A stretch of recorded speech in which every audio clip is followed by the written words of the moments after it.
Hello दोस्तों, स्वागत है आपका हमारे इस यूट्यूब चैनल में। तो आज हम पढ़ेंगे बीए की फर्स्ट ईयर क्लास का थर्ड चैप्टर, जिसके दो पार्ट हमने पहले से डिस्कस कर लिए हैं, जिसका लिंक आपको डिस्क्रिप्शन में मिल जाएगा। तो आज हम पढ़ेंगे इसी का थर्ड पार्ट, जिसका नाम है राज्य और समाज और इनके बीच क्या अंतर है।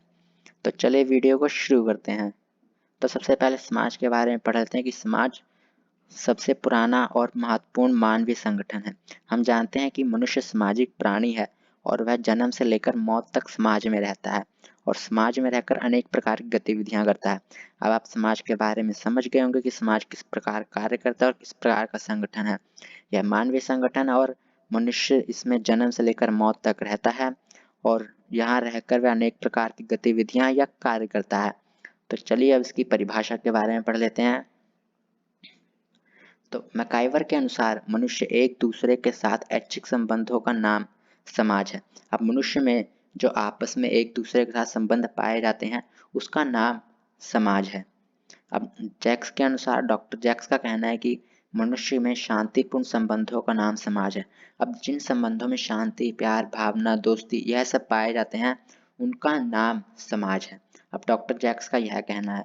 अब निष्कर्ष पढ़ लेते हैं कि ऊपर लिखित परिभाषाओं को पढ़ने के पश्चात हम इस निष्कर्ष पर पहुंचते हैं कि व्यक्ति अपनी आवश्यकताओं की पूर्ति के लिए भिन्न भिन्न समुदाय, संस्थाएं आदि बनाता है और ये सभी समाज का अंग होते हैं। अब मनुष्य द्वारा जो संस्थाएं या संगठन बनाए जाती हैं वह सारा समाज का अंग होता है। तो चलिए अब राज्य के बारे में पढ़ते हैं कि राज्य क्या होता है। तो राज्य राजनीतिक रूप में संगठित लोगों का समूह है जो धरती के एक निश्चित क्षेत्र में रहता है और उनकी अपनी सरकार होती है जिनके आदेशों का वे पालन करते हैं। अब राज्य धरती के एक निश्चित क्षेत्र पर बसा हुआ एक निश्चित क्षेत्र होता है जिसमें लोग रहते हैं और उनकी अपनी सरकार होती है जिनके आदेशों का वे पालन करते हैं, तो वह राज्य कहलाता है। तो अब इन दोनों राज्य और समाज के बीच अंतर पढ़ लेते हैं क्या है। तो सबसे पहले प्राचीन यूनान विद्वान प्लेटो और अरस्तु राज्य और समाज में कोई अंतर नहीं समझते थे, परंतु यह ठीक नहीं था क्योंकि राज्य और समाज दो अलग अलग संस्थाएं और इनके बीच निम्नलिखित अंतर पाए जाते हैं। अब दोस्तों ये प्लेटो और अरस्तु थे, यह प्राचीन यूनानी विद्वान थे और अरस्तु को ही पॉलिटिकल का फादर भी माना जाता है, जो हमने आपको फर्स्ट चैप्टर में बताया था। तो प्लेटो और अरस्तु का मानना था कि राज्य और समाज अलग अलग नहीं होते हैं, यह एक ही होते हैं, परंतु जो गलत था। परंतु आज हम राज्य और समाज के बीच अंतर करते हैं। यह तो बहुत पुराने विद्वान थे, परंतु आज के विद्वानों के अनुसार राज्य और समाज के बीच अंतर किया जाता है और वह किन किन पॉइंटों पर अंतर किया जाता है उसके बारे में हम पढ़ना शुरू करते हैं। तो सबसे पहला पॉइंट है राज्य और समाज। राज्य समाज से पुराना है। तो समाज तो व्यक्ति के साथ ही अस्तित्व में आ गया था, इस तरह समाज सबसे पुराना संगठन है। परंतु राज्य तो धीरे धीरे मनुष्य में पैदा होने वाली राजनीतिक चेतना का परिणाम है जो मनुष्यों के जीवन को संगठित करने के लिए अस्तित्व में आया। अंत इस प्रकार समाज राज्य से पुराना संगठन है। अब देखिए, जो समाज है वह राज्य से पुराना संगठन क्यों है। मनुष्य के जन्म होते ही जो परिवार नाम का एक जो परिवार बना था वह एक संगठन था, मनुष्य द्वारा बनाया गया एक संगठन था। तो वह तो मनुष्य के जन्म लेते ही एक संगठन बन गया। परंतु जो राज्य है वह जब व्यक्ति के अंदर राजनीतिक चेतना उत्पन्न हुई, शक्ति प्राप्त करने की या किसी पर अपना प्रभुत्व जमाने की, अपना रौब दिखाने की, तो उससे राज्य का जन्म हुआ। वो वह राजनीतिक चेतना होती है, उससे राज्य का जन्म हुआ। तो इस प्रकार हम समझ सकते हैं कि जो समाज है वह राज्य से पुराना है। और सेकंड पॉइंट है हमारा, समाज का क्षेत्र राज्य के क्षेत्र से विशाल है। अब समाज का संबंध व्यक्ति से पूरे जीवन के साथ है। इस कारण यह मनुष्य के नैतिक, धार्मिक, आर्थिक, राजनीतिक और सांस्कृतिक, मनोरंजन आदि उद्देश्यों की पूर्ति करता है। इसके अतिरिक्त, इसके विपरीत राज्य तो एक राजनीतिक संगठन होने के नाते व्यक्ति के केवल राजनीतिक जीवन के साथ संबंधित होता है। राज्य के उद्देश्य तो समाज में शांति व्यवस्था बनाए रखना।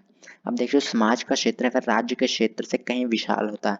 समाज तो व्यक्ति के राजनीतिक, धार्मिक, नैतिक, आर्थिक कई प्रकार के संबंधों के साथ जुड़ा हुआ होता है, जबकि राज्य राजनीतिक संगठनों के साथ जुड़ा होता है। इस प्रकार समाज का क्षेत्र कहीं अधिक विशाल होता है।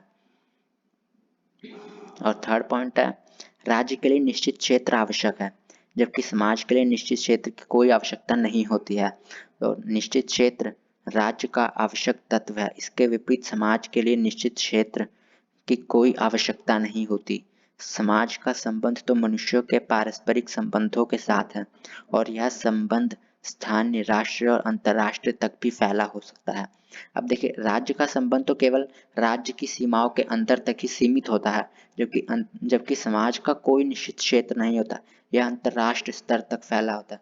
अब देखिए, आपके जो दोस्त होते हैं, बहन भाई होते हैं, वह अनेक अलग अलग देशों में रहते हैं, तो आपका जो समाज है वह अलग अलग देशों तक भी फैला हुआ है, जबकि राज्य का क्षेत्र केवल राज्य की सीमा तक ही फैला हुआ होता है। तो इस प्रकार समाज का क्षेत्र कहीं अधिक विशाल होता है, उसके लिए किसी निश्चित क्षेत्र की आवश्यकता नहीं होती है। और फोर्थ पॉइंट पढ़ते हैं कि चौथा अंतर, राज्य के पास प्रभुसत्ता है, समाज के पास नहीं है। देखिए, प्रभुसत्ता क्या होती है? प्रभुसत्ता एक प्रकार की शक्ति होती है जो केवल राज्य के पास होती है। अब प्रभुसत्ता राज्य का एक महत्वपूर्ण तत्व है जो राज्य को अन्य संगठनों से अलग बनाता है। इसी शक्ति से राज्य अपने आदेशों से दूसरों से मनवाता है, जबकि समाज के पास ऐसी कोई शक्ति नहीं होती। समाज तो केवल प्रेरणा द्वारा ही व्यक्तियों से अपने नियमों का पालन करवाता है, परंतु फिर भी कोई समाज के नियमों का पालन नहीं करता है तो भी समाज लोगों का कोई सजा नहीं देता है। अब देखिए,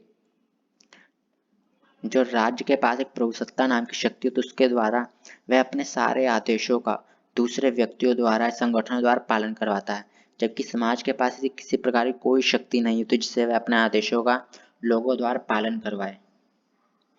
तो यह चौथा अंतर था। पांचवा अंतर पढ़ते हैं कि राज्य मनुष्य के बाहरी कार्यों के साथ संबंधित है, जबकि समाज मनुष्य के बाहरी और आंतरिक दोनों प्रकार के कार्यों के साथ संबंधित है। अब देखिए, राज्य का संबंध मनुष्य के बाहरी जीवन के साथ है। व्यक्ति अपने मन में चाहे जो सोच रखता हो, राज्य उससे कोई संबंध नहीं रखता, परंतु जब व्यक्ति की वह सोच कार्य का रूप धारण कर लेती है तो वह राज्य का विषय बन जाती है। परंतु समाज का संबंध व्यक्ति के आंतरिक और बाहरी दोनों प्रकार के कार्यों के साथ है। मनुष्य क्या सोच रहा है और क्या कर रहा है, यह दोनों समाज का विषय है। अब आपने पांचवा अंतर भी पढ़ लिया होगा कि राज्य का संबंध केवल बाहरी कार्यों के साथ संबंधित होता है। आंतरिक, आप चाहे जो सोच रखते हो, चाहे जिसके बारे में बुरीहीन भावना, चाहे जो सोच रखते हो, राज्य का उससे कोई संबंध नहीं, जबकि समाज का उसके साथ संबंध होता है। अब सिक्स्थ पॉइंट पढ़ते हैं कि राज्य समाज का एक भाग है। अब समाज अनेक प्रकार के संगठित और असंगठित समूहों का जोड़ है और राज्य उनमें से एक संगठित राजनीतिक संगठन है। इस तरह राज्य तो समाज का एक भाग है, पूर्ण समाज नहीं। अब देखिए, जो राज्य होता है, राज्य समाज का एक भाग होता है। अब देखिए, हमने ऊपर पढ़ा था कि जो समाज है वह व्यक्ति के राजनीतिक, आर्थिक, सांस्कृतिक, धार्मिक अनेक प्रकार के संगठनों का जोड़ होता है, के साथ संबंधित होता है और राज्य उसी का एक भाग होता है। और इसी प्रकार हम कह सकते हैं कि राज्य समाज का ही एक भाग होता है, एक संगठन होता है। अब सातवां अंतर पढ़ते हैं कि राज्य के पास बलात् शक्ति है, समाज के पास प्रेरणामय शक्ति होती है। अब देखिए, बलात् शक्ति क्या होती है? बलात् शक्ति ऐसी पावर होती है राज्य के पास जिसके अनुसार वह कानूनों को बनाता है और कानूनों को दूसरों से मनवाता है। तो अब इसमें पढ़ते हैं कि राज्य के पास आदेशों का पालन करवाने के लिए कानूनी बलात् शक्ति होती है। जो व्यक्ति इसके आदेशों का पालन नहीं करता है उसे सजा देती है। अब जो व्यक्ति राज्य के आदेशों का पालन नहीं करती है वह इस बलात् शक्ति के अनुसार उसे सजा दे सकती है। इसके विपरीत समाज के पास अपनी इच्छा को मनवाने के लिए प्रेरणामय शक्ति होती है। वह किसी को प्रेरणा द्वारा मोटिवेट करके ही अपने आदेशों का पालन करवा सकती है और वह प्रेरणा द्वारा लोगों से अपनी इच्छा का पालन करवाती है। तो यह 7 अंतर थे जो हम राज्य और समाज के बीच पाए जाते हैं। तो इससे हमारी आज की वीडियो खत्म होती है। प्लीज़ दोस्तों, लाइक और सब्सक्राइब ज़रूर कीजिएगा। अगली वीडियो में आपको राज्य और सरकार के बीच क्या अंतर पाए जाते हैं इसके बारे में पता चल जाएगा। तो प्लीज़ दोस्तों, लाइक और सब्सक्राइब ज़रूर कीजिएगा।